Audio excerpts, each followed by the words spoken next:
Jim the Cab-Horse.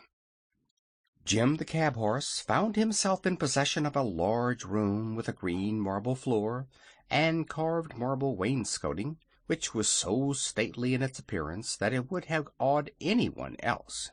Jim accepted it as a mere detail, and at his command the attendants gave his coat a good rubbing, combed his mane and tail, and washed his hoofs and fetlocks.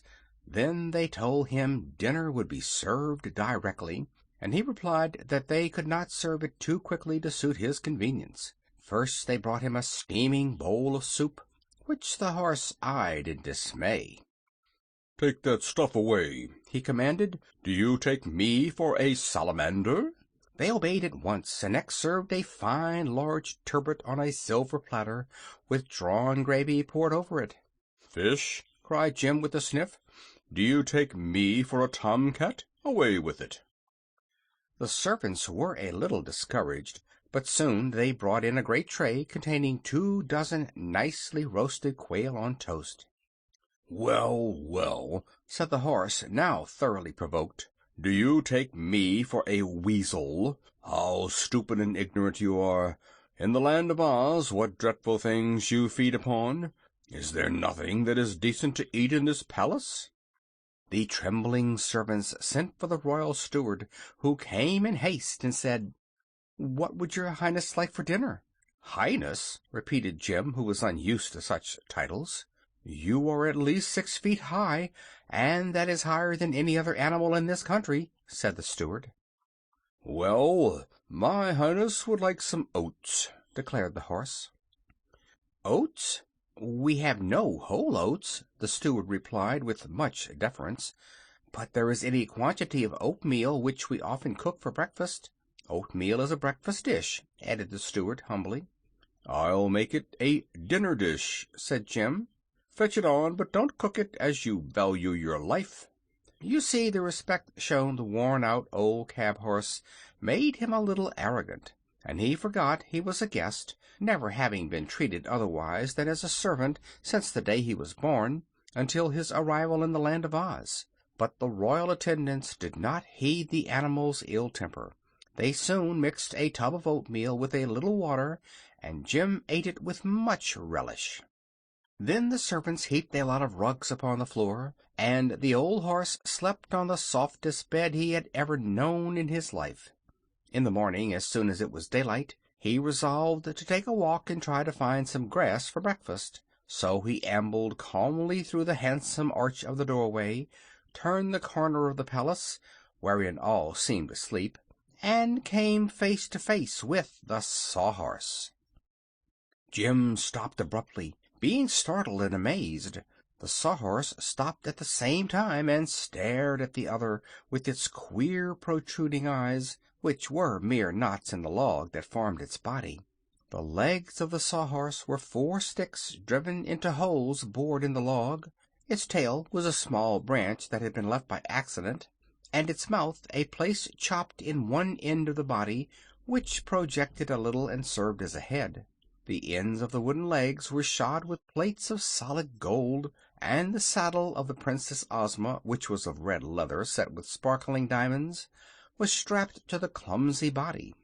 Jim's eyes stuck out as much as those of the Sawhorse, and he stared at the creature with his ears erect and its long head drawn back until it rested against his arched neck. In this comical position the 2 horses circled slowly around each other for a while, each being unable to realize what the singular thing might be which it now beheld for the first time. Then Jim exclaimed, "For goodness sake, what sort of a being are you?" "I'm a Sawhorse," replied the other. "Oh, I believe I've heard of you," said the cab-horse, "but you are unlike anything that I expected to see." "I do not doubt it," the Sawhorse observed with a tone of pride. "I am considered quite unusual." "You are indeed, but a rickety wooden thing like you has no right to be alive." "I couldn't help it," returned the other, rather crestfallen. "Ozma sprinkled me with a magic powder, and I just had to live. I know I'm not much account, but I'm the only horse in all the land of Oz, so they treat me with great respect." "You, a horse?" "Oh, not a real one, of course. There are no real horses here at all, but I'm a splendid imitation of one." Jim gave an indignant neigh. "Look at me!" he cried. "Behold a real horse!" The wooden animal gave a start, and then examined the other intently. "Is it possible that you are a real horse?" he murmured. "Not only possible, but true," replied Jim, who was gratified by the impression he had created. "It is proved by my fine points. For example, look at the long hairs on my tail with which I can whisk away the flies." "The flies never bother me," said the Sawhorse. "And notice my great strong teeth with which I nibble the grass." "It is not necessary for me to eat," observed the Sawhorse. "Also examine my broad chest, which enables me to draw deep, full breaths," said Jim proudly. "I have no need to breathe," returned the other. "Oh, you miss many pleasures," remarked the cab horse pityingly. "You do not know the relief of brushing away a fly that has bitten you, nor the delight of eating delicious food, nor the satisfaction of drawing a long breath of fresh, pure air. You may be an imitation of a horse, but you're a mighty poor one." "Oh, I cannot hope ever to be like you," sighed the Sawhorse. "But I am glad to meet at last a real horse. You are certainly the most beautiful creature I ever beheld." This praise won Jim completely.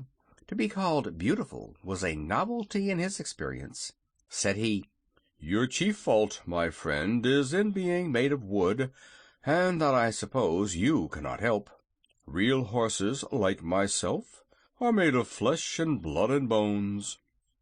"I can see the bones all right," replied the Sawhorse, "and they are admirable and distinct. Also I can see the flesh, but the blood, I suppose, is tucked away inside." "Exactly," said Jim. "What good is it?" asked the Sawhorse. Jim did not know, but he would not tell the Sawhorse that. "If anything cuts me," he replied, "the blood runs out to show where I am cut. You, poor thing, cannot even bleed when you are hurt." "But I am never hurt," said the Sawhorse. "Once in a while I get broken up some, but I am easily repaired and put in good order again, and I never feel a break or a splinter in the least." Jim was almost tempted to envy the wooden horse for being unable to feel pain, but the creature was so absurdly unnatural that he decided he would not change places with it under any circumstances. "How did you happen to be shod with gold?" he asked. "Princess Ozma did that," was the reply, "and it saves my legs from wearing out. We've had a good many adventures together, Ozma and I, and she likes me." The cab horse was about to reply when suddenly he gave a start and a neigh of terror, and stood trembling like a leaf. For around the corner had come two enormous savage beasts, treading so lightly that they were upon him before he was aware of their presence. Jim was in the act of plunging down the path to escape when the Sawhorse cried out, "Stop, my brothers! Stop, Real Horse! These are friends, and will do you no harm." Jim hesitated, eyeing the beasts fearfully. One was an enormous lion with clear, intelligent eyes, a tawny mane, bushy and well kept, and a body like yellow plush. The other was a great tiger with purple stripes around his lithe body, powerful limbs, and eyes that showed through the half-closed lids like coals of fire. The huge forms of these monarchs of the forest and jungle were enough to strike terror in the stoutest heart, and it is no wonder Jim was afraid to face them. But the Sawhorse introduced the stranger in a calm tone, saying, "This noble horse is my friend the Cowardly Lion, who is the valiant king of the forest, but at the same time a faithful vassal of Princess Ozma. And this is the Hungry Tiger, the terror of the jungle, who longs to devour fat babies, but is prevented by his conscience from doing so. These royal beasts are both warm friends of little Dorothy, and have come to the Emerald City this morning to welcome her to our fairyland." Hearing these words, Jim resolved to conquer his alarm. He bowed his head with as much dignity as he could muster toward the savage-looking beasts, who in return nodded in a friendly way. "Is not the real horse a beautiful animal?" asked the Sawhorse admiringly. "That is doubtless a matter of taste," returned the Lion. "In the forest he would be thought ungainly because his face is stretched out and his neck is uselessly long. His joints, I notice, are swollen and overgrown, and he lacks flesh and is old in years." "And dreadfully tough," added the Hungry Tiger in a sad voice. "My conscience would never permit me to eat so tough a morsel as the real horse." "I'm glad of that," said Jim, "for I also have a conscience, and it tells me not to crush in your skull with the blow of my powerful hoof." If he thought to frighten the striped beast by such language, he was mistaken. The tiger seemed to smile and winked one eye slowly. "You have a good conscience, friend Horse," it said, "and if you attend to its teachings it will do much to protect you from harm. Some day I will let you try to crush in my skull, and afterward you will know more about tigers than you do now." "Any friend of Dorothy," remarked the Cowardly Lion, "must be our friend as well. So let us cease this talk of skull-crushing and converse upon more pleasant subjects. Have you breakfasted, Sir Horse?" "Not yet," replied Jim, "but there is plenty of excellent clover, so if you will excuse me I will eat now." "He's a vegetarian," remarked the Tiger, as the Horse began to munch the clover. "If I could eat grass I would not need a conscience, for nothing could then tempt me to devour babies and lambs." Just then Dorothy, who had risen early and heard the voices of the animals, ran out to greet her old friends. She hugged both the Lion and the Tiger with eager delight, but seemed to love the King of Beasts a little better than she did his hungry friend, having known him longer. By the time they had indulged in a good talk, and Dorothy had told them all about the awful earthquake and her recent adventures, the breakfast bell rang from the palace, and the little girl went inside to join her human comrades. As she entered the great hall a voice called out in a rather harsh tone, "What, are you here again?" "Yes, I am," she answered, looking all around to see where the voice came from. "What brought you back?" was the next question, and Dorothy's eye rested on an antlered head hanging on the wall just over the fireplace, and caught its lips in the act of moving. "Good gracious!" she exclaimed, "I thought you were stuffed."